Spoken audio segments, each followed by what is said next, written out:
اعوذ باللہ من الشیطان الرجیم بسم اللہ الرحمن الرحیم وَإِذْ يَعِدُكُمُ اللَّهُ إِحْدَى الطَّائِفَتَيْنِ أَنَّهَا لَكُمْ وَتَوَدُّونَ إِلَى آخِرِهِ صدق اللہ مولانا العظیم الصلاة والسلام علیکہ سیدی یا رسول اللہ وعلى آلك وأصحابك سيدي يا حبيب الله الصلاة والسلام عليك سيدي يا نبي الله وعلى آلك وأصحابك سيدي يا محمد رسول الله صلى الله عليه وسلم وَإِذْ يَعِدُكُمُ اللَّهُ إِحْدَى الطَّائِفَتَيْنِ أَنَّهَا لَكُمْ، اور یاد کرو اس وقت کو جب اللہ نے تم سے وعدہ فرمایا دو گروہوں میں سے ایک گروہ تمہارے لیے ہے وَتَوَدُّونَ أَنَّ غَيْرَ ذَاتِ الشَّوْكَةِ تَكُونُ لَكُمْ، اور تم چاہتے تھے کہ تمہیں وہ ملے جس میں کانٹے کا کھٹکا بھی نہ ہو وَيُرِيدُ اللَّهُ أَن يُحِقَّ الْحَقَّ بِكَلِمَاتِهِ، اور اللہ چاہتا تھا کہ اپنی بات کو حق ثابت کر دے وَيَقْطَعَ دَابِرَ الْكَافِرِينَ، اور کافروں کی جڑ کاٹ کے رکھ دے لِيُحِقَّ الْحَقَّ، تاکہ سچ ہو جائے وَيُبْطِلَ الْبَاطِلَ، اور جھوٹ ہو جائے وَلَوْ كَرِهَ الْمُجْرِمُونَ، اگرچہ مجرم لوگ اسے ناپسند کرتے ہیں۔ انہی پچھلی آیات کے ساتھ ان کا تعلق ہے، غزوہ بدر کے متعلق ہی یہ آیات کریمہ نازل ہوئیں۔ وہی کل والا مضمون اللہ تعالیٰ فرماتا ہے اے میرے حبیب کے صحابہ یاد کرو جب ہم نے تم سے وعدہ کیا تھا کہ دو جماعتوں میں سے ایک جماعت تمہارے لیے ہے، عیر یا نفیر، دو جماعتیں کل میں نے آپ کو بتائی تھی، عیر ابو سفیان کا قافلہ اور نفیر ابو جہل کا قافلہ۔ تم چاہتے تھے کہ ہمیں عیر ملے، یہ مال والا ابو سفیان کا جو قافلہ ہے یہ ملے، لڑائی نہ کرنی پڑے، وہ کانٹے کی تکلیف بھی ہمیں نہ پہنچے، تم یہ جماعت چاہتے تھے، لیکن اللہ چاہتا تھا کہ تمہارے لیے نفیر ہو، یعنی ابو جہل کا جو قافلہ آ رہا ہے یہ تمہارے لیے ہو، جن کے پاس اسلحہ بھی ہے، جن کے پاس افراد کی کثرت بھی ہے، اللہ چاہتا تھا کہ تمہیں یہ ملے، اس لیے کہ ابو جہل جو مال لے کے آ رہا ہے وہی مال تمہارے لیے مال غنیمت بن جائے گا، اللہ تمہیں فتح عطا فرمائے گا، تم غازی بن کر واپس لوٹو گے، اس سے اسلام کی حقانیت ثابت ہو جائے گی، لوگوں کو پتہ چل جائے گا کہ 313 نے 1000 پر غلبہ پا لیا، ان کو قتل کر دیا، بڑے بڑے سرداروں کو قتل کر دیا، اور تمہارے کچھ حضرات شہید ہوں گے، اللہ تمہیں شہادت کا درجہ بھی عطا فرمائے گا۔ اللہ یہ چاہتا تھا، تم چاہتے تھے کہ تمہیں عیر ملے،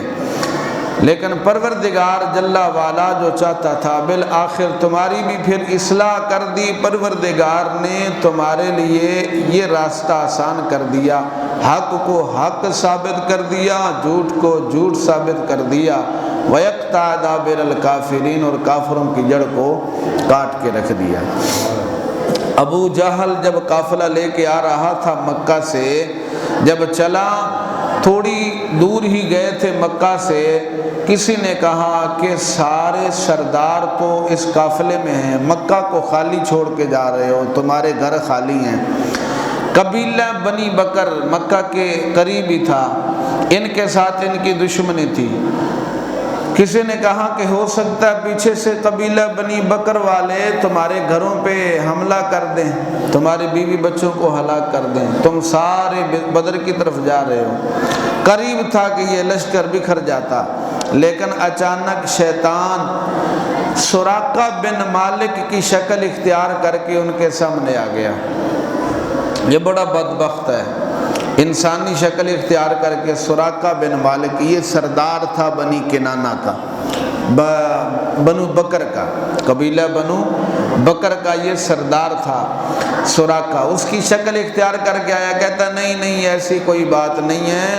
ہمارا قبیلہ تم پر حملہ نہیں کرے گا، مطمئن ہو کر جاؤ، تم بڑے نیک کام کے لیے جا رہے ہو، اچھے کام کے لیے، اس لیے کہ موت ان کے سر پہ سوار تھی، پروردگار خود ان کو دھکیل کے لے جا رہا تھا بدر کی طرف۔ وہاں پر پہنچے، انسانی شکل اختیار کر کے شیخ نجدی کی شکل میں شیطان وہاں پر پھر آیا، ساری رات ان کو چالیں بتاتا رہا، جنگ کی تدبیریں بتاتا رہا، کیسے تم نے جنگ کرنی ہے۔ صبح میدان بدر کے اندر ان کو لے کے آیا، جب صحابہ کرام کی جماعت سامنے آئی نا تو اللہ کا وعدہ پورا ہوا، فرشتوں کا نزول ہوا، تو شیطان پیٹھ دے کے بھاگ رہا تھا۔ ابو جہل آواز لگاتا ہے، شیخ نجدی تو ہمارا بڑا خیر خواہ تھا، ہمارا معاون مددگار تھا، اب کدھر جا رہے ہو؟ اس وقت یہ بول رہا تھا، انی ارا ما لا ترون انی اخاف اللہ واللہ شدید العقاب، کہتا ہے میں وہ دیکھ رہا ہوں جو تم نہیں دیکھ رہے۔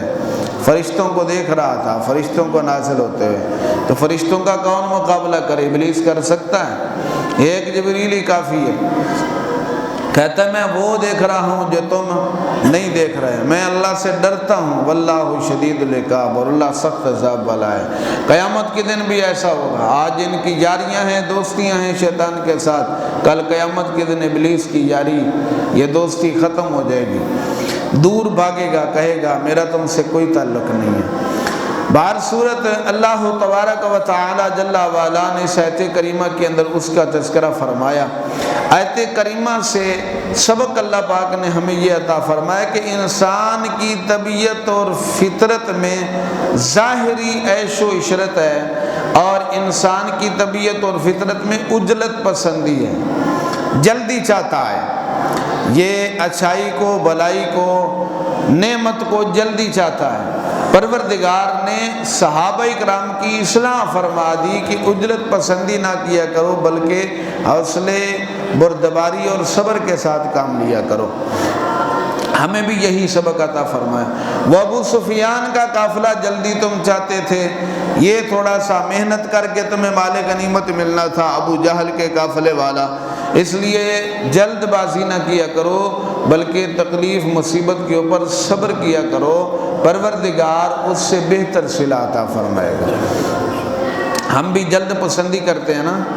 جلدی کرتے ہیں کہ ہمیں جلدی نعمت مل جائے، لیکن حقیقت کے اوپر اور باطن کے اوپر ہر کسی کی نظر نہیں ہوتی، اس پر کسی کسی کی نظر ہوتی ہے۔ پروردگار ہمیں نیک کم کر کے،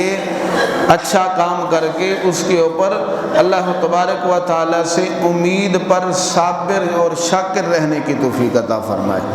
اگر وقتی طور پر جلدی وہ تمہیں صلہ نہ ملے تو مایوس نہ ہو جایا کرو، پروردگار کبھی نہ کبھی اس کا صلہ ضرور عطا فرمائے گا۔ اور دوسرا یہاں سے یہ ثابت ہوا کہ ہر انسان کی طبیعت کے اندر پروردگار نے عشق الہی کی آگ کو امانت رکھا ہوا ہے۔ عشق الہی کی امانت کو کیا رکھا ہے؟ امانت رکھا ہے۔ آپ کو اس دنیا میں بڑے بڑے ڈیپو نظر آئیں گے، پانی کے ڈیپو نظر آئیں گے، کھانے پینے کی چیزوں کے ڈیپو آپ کو نظر آئیں گے، لیکن عشق الہی کا ڈیپو کہاں نظر نہیں آتا؟ یہ دل کے اندر موجود ہے، یہ ہر انسان کے دل کے اندر موجود ہے، صرف اس کو تیلی کی ضرورت ہے۔ کوئی تیلی لگانے والا کامل مرشد مل جائے، وہ تیلی لگا دے تو عشق الہی کی آگ بھڑک اٹھتی ہے۔ صحابہ کرام کے دلوں میں یہ امانت موجود تھی۔ جب نگاہ مصطفیٰ صلی اللہ علیہ وسلم نے تیلی کا کام کیا تو یہ چند مٹھی بھر صحابہ عشق مصطفیٰ سے سرشار ہو کر میدان بدر کے اندر کود پڑے۔ اس لیے چند گھنٹوں کے اندر ان کا کام تمام کر دیا۔ اقبال فرماتے ہیں، ماں سے واللہ کے لیے آگ ہے تکبیر تیری، ماں سے واللہ کے لیے آگ ہے تکبیر تیری، تو مسلمان ہو تو تدبیر ہے تقدیر تیری۔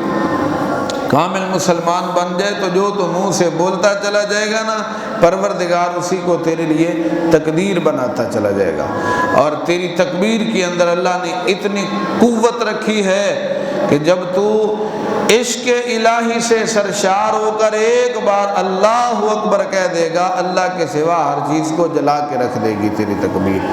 پروردگار ہمیں وہ قوت عشق عطا فرمائے۔ دوسری بات، صحابہ کرام کو برا بھلا نہیں کہنا، صحابہ کرام کے اوپر تبرہ نہیں کریں گے اور برا بھلا نہیں کریں گے، بد عقیدگی کا شکار نہیں ہوں گے، اچھے لفظوں کے ساتھ ہی ہم انہیں یاد کریں گے، اس لیے کہ اللہ پاک نے جو خرابی پیدا ہوئی اس کی اصلاح تو کر دی ہے، لیکن ان کو مومن ہی فرمایا ہے۔ وَإِنَّ فَرِيقًا مِّنَ الْمُؤْمِنِينَ لَكَارِهُونَ، فرمایا مومنوں میں سے ایک جماعت، اللہ تعالیٰ نے کوئی کفر کا، فسق کا، نافرمانی کا فتویٰ پروردگار نے نہیں لگایا، بلکہ مومن نام ہی ان کا رکھا ہے، وہ مومن ہی تھے۔ تو یہ انسان کی طبیعت فطرت ہے، اجلت پسندی ہر کسی میں یہ پیدا ہو جاتی ہے، اس لیے اللہ پاک نے ان کی اصلاح فرما دی۔ جب اللہ پاک نے اصلاح کی تو انہوں نے اصلاح کو قبول کر لیا، لہذا صحابہ کرام کے لیے ہم کوئی برا بھلا لفظ استعمال نہیں کر سکتے، ہمارے وہ رہبر اور پیشوا ہیں۔ آخر دعوانا الحمدللہ رب العالمین۔ مصطفیٰ